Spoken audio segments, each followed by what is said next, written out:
Hi, welcome back to Four Wheel Drive's Life. Sorry I have been absent for almost a month and a week now. For the past month and a week, I have been really busy with my family stuff. So now I'm just trying to get slowly back to editing videos and with all the materials and footages I've shot before. And this one is a very interesting one because I documented a trip that I had made to the Flagpole knob in Virginia about 5 years ago when I still had my 4Runner. So I'm trying to show you guys what the trip looks like and what the trail condition is so that you'll have a good idea of whether it's suitable for you guys. So basically the Flagpole knob is a mountain trail that goes up to the Flagpole knob and comes down. It's about 18 to 20 miles long, up and down, and normally it takes about a full day to traverse. However, we started in the middle of the day planning on camping on top of the mountain where there's a primitive campsite. So we took our time in the first day, got up to the mountain campsite, and then the second morning we started our traversing down from the top of the mountain. So we had enough time to enjoy the trail, taking pictures, and just have a great time. In my opinion, a stock 4x4 vehicle will be able to tackle this trail. As you can see, my old 4Runner was on 275/70 R17, which is 32-inch tall tires, and it had about 2.5-inch lift, which is okay. It's not like a crazy build then. It was able to tackle the terrain, no problem. And the mountain climb started with this dirt road that goes up the mountain. And there's really only one or two like technical section that I will show you later. But most of the road was like gravel, dirt road, or mostly dirt going up the mountain.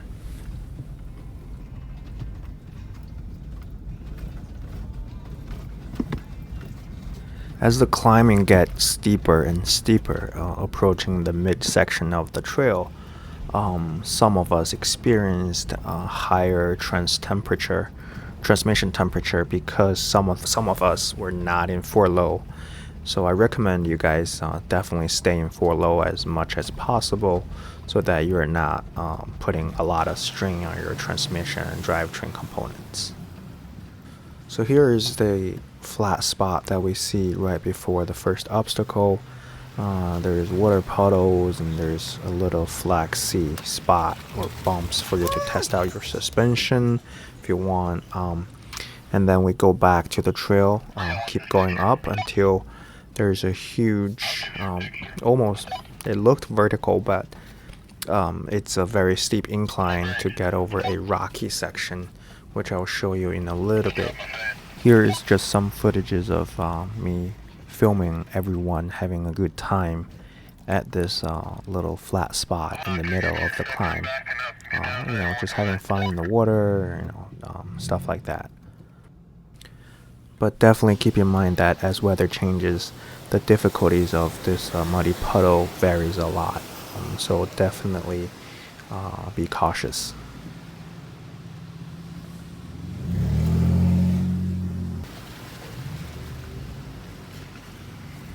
So here we were headed to the first real obstacle, a really rocky climb, and then it ended up with the like a narrow gate formed by the trees on the top. So definitely need a spotter.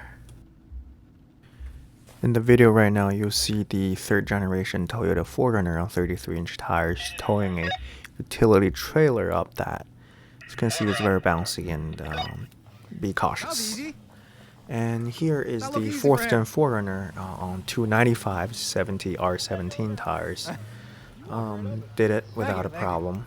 No lockers for this one.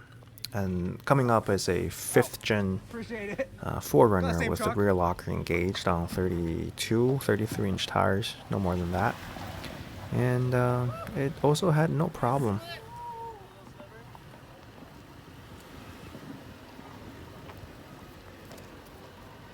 Okay, so here is a 5th generation Toyota 4Runner on 35-inch tires with a lot of lift. I would have to apologize because I don't know whether the driver was in 4 low or had his rear locker engaged, but it had a little bit of trouble initially. Here's when I realized that you don't necessarily gain a lot of off-road capability by switching from a stock to huge tires unless you already have a locker or a low gear selected, because that's what's really going to help you out in a harsh condition like this. But a large tire is definitely a plus, but then it's not. If I had to pick, I would definitely take the locker and lift. A locker and the gearing over the tire size.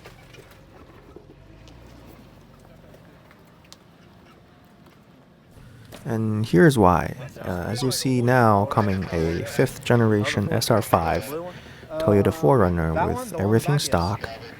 I don't think it had a locker. It was in 4 low street tires, and it did it.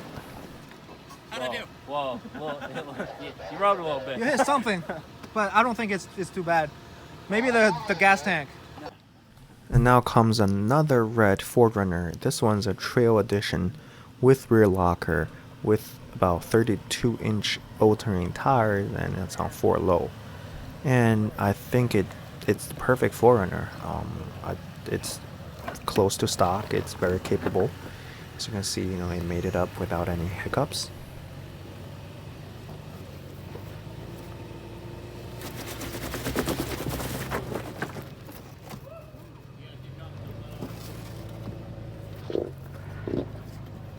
As you can see, the trees are very close together. It's very narrow, so we definitely pick a good line to get up there. Now is a half cab or access cab Tacoma with the I do believe it's an off-road edition, so it does have the rear locker. And trying up this hill, it had some problems, some difficulties, but then eventually it was able to make it up. They got no low range, so they can't handle boulders, but if you just have like trees and crappy roads, they blitz it. They don't care.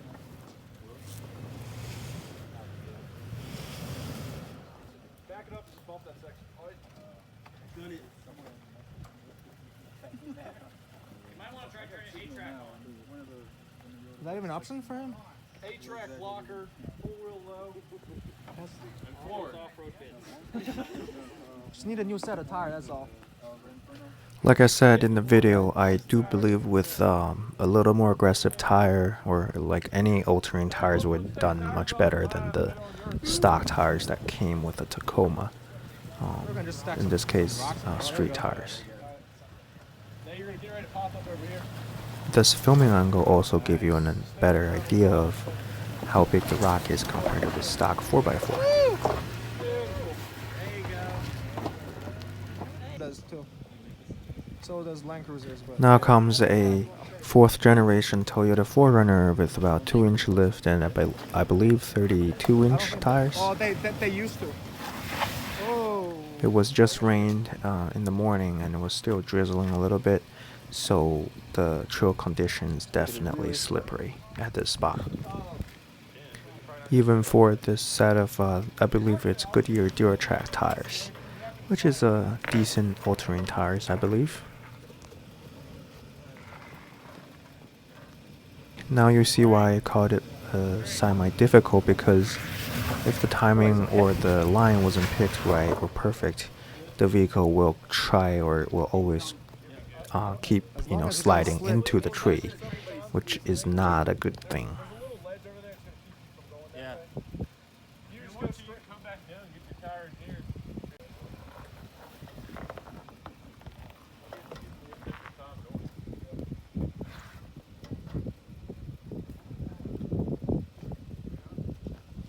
This car looks taller. Yeah, tall. I think 3 is like regular. There you go.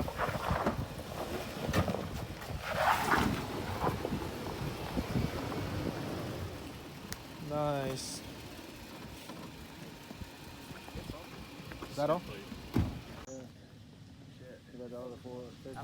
Here's another 5th gen 4Runner with rear locker and all-terrain tires. That would have been Subaru Forester that came out 2 weeks ago. RAV4. Yeah, the fucking. Drive a little bit.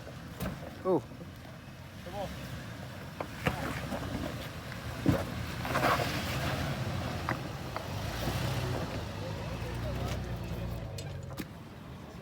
Here's a little lineup shot from the first obstacle. As you can see, mostly 4Runners with some Toyota Tacoma and a Land Rover Discover. I believe it's LR4, correct me if I'm wrong, but maybe it's LR2. Yeah. I'm not a Land Rover guru, so let me know.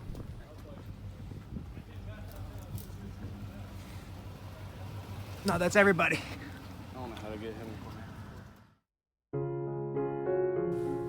Right after we passed the first obstacle, we reached the campsite, which is right before the mountain peak. So we decided to set up camp and cook dinner.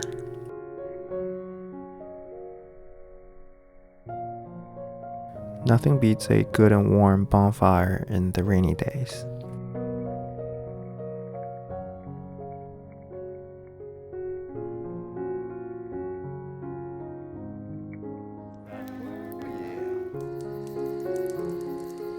Everyone had a great night of sleep, with the raindrop as the background white noise. In the morning we had some scrambled egg, fried bacon, and hot dogs, thanks to the chef that came prepared. Then we got on our way to the top of the Flagpole knob. The weather got really foggy at certain areas in the mountain trails. I don't remember exactly where this rocky part of the drop-off is, but it was right around the campground area. As you can see, it's very sizable rocks going down. Since it was downhill, so it was kind of easier as long as you manipulate or manage the throttle and your brake. You should be fine, even with a stock 4x4. Drop off your passenger. Alright. Good.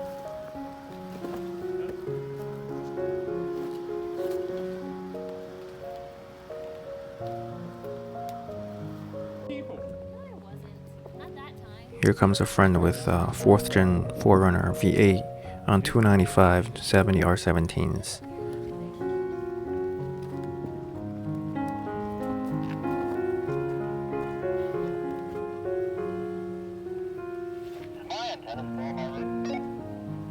Who's talking?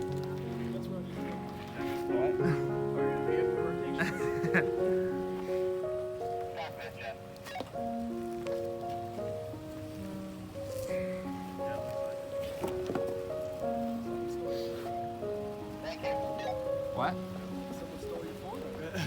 Oh yeah, I mean, valet parking.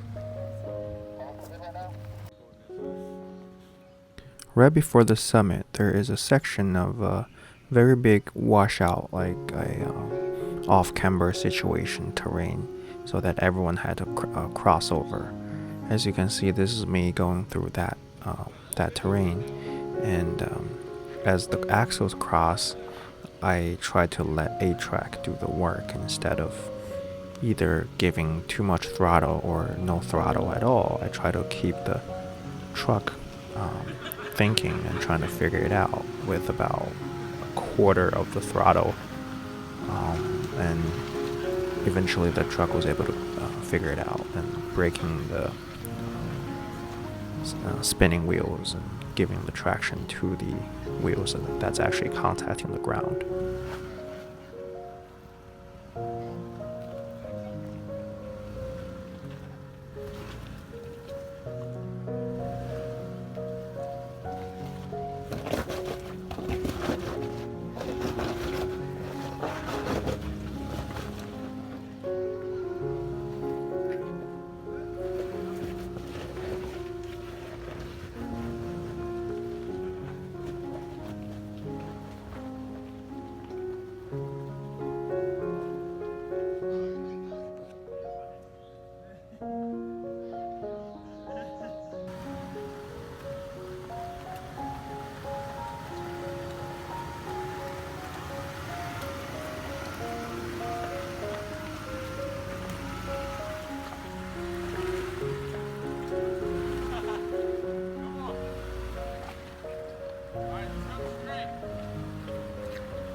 Here is a stock second-gen Toyota Tacoma. I believe it's an SR5 without any lockers, trying the same terrain. I'm not sure how well the 8-track system is on that specific truck, but it does look like the truck didn't go as smooth as the 4th Gen 4Runner did. Put it hard. God damn. You wanna come wider?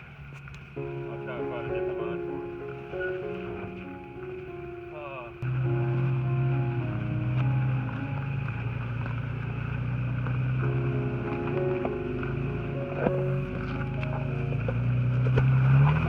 Alright, that's gonna be the easiest route. Here comes the Land Rover Discovery. It was on 32 to 33 inch mud terrain tires and solid front and rear axle, so it did much better than most of the Toyotas.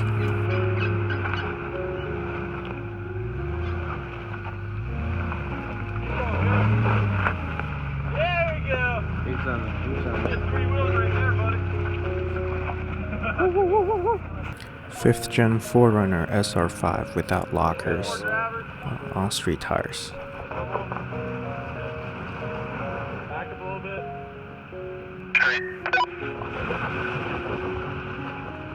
I got passenger. Come on. You gotta descend it. Just go. Steady on the throttle. Alright, back up a little bit.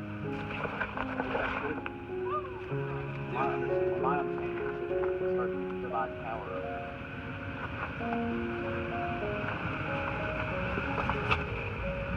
There it is. That's all you needed. That's all you needed. 3rd Gen Tacoma with rear locker.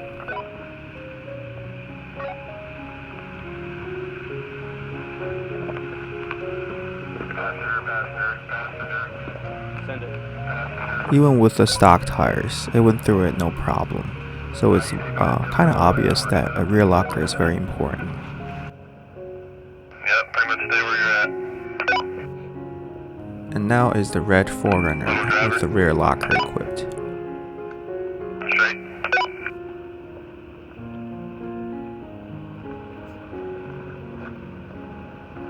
Got no passenger. Too much. Low driver.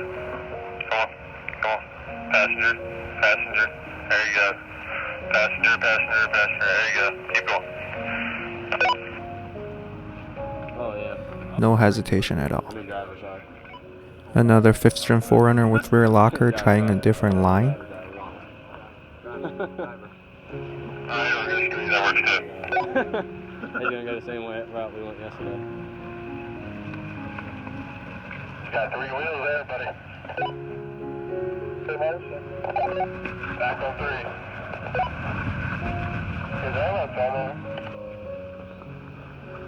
The blue 4th Gen 4Runner with no lockers, except the center locker. Keep going. Alright, start going faster. Keep coming. Come on, you're good. Steady on the throttle. Keep going. You're on 3 wheels, you're good. Again, 8-track works wonderfully. Butter. Here's a friend with a modded 5th Gen 4Runner with, I think it's SR5 trim, so it doesn't have any lockers, but it was on 35s and long travel in the rear. So I would have picked the most difficult line as well, just testing out the vehicle, and without the rear locker, it's a little challenging for that most difficult line that he picked.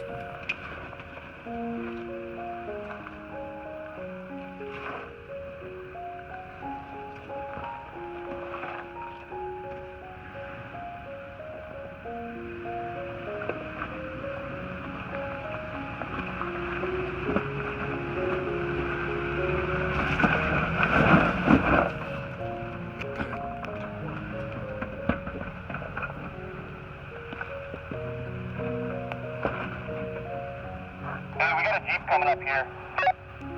Tell him to hold up.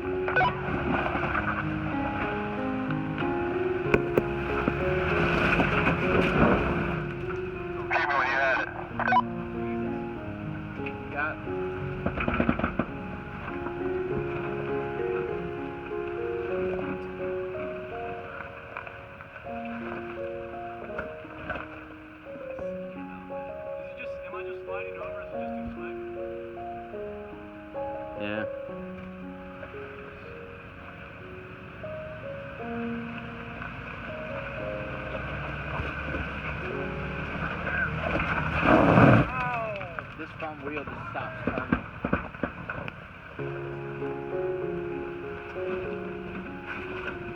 Alright, last time I'm just going right.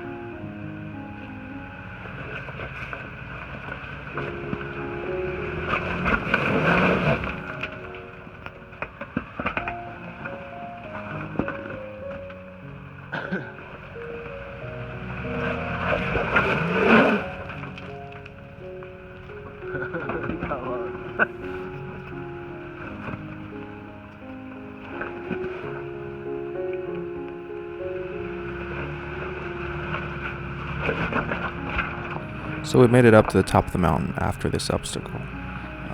The weight coming down is pretty simple. It's just like what you see here, gravel, dirt roads, with minimum, off-camber spots. And yeah, that was a awesome trip. If you're also looking to enjoy this kind of or flagpole knob trail, and you have like a stock 4x4, I would definitely recommend you trying it. But do not go alone. Go with a friend or go with someone that has decent amount of recovery knowledge, just in case if it goes wrong. And last but not the least, please respect the trails and leave no trace behind you. Okay, thank you guys for watching. If you like the content, please consider subscribe and like this video. Thank you and have a good one.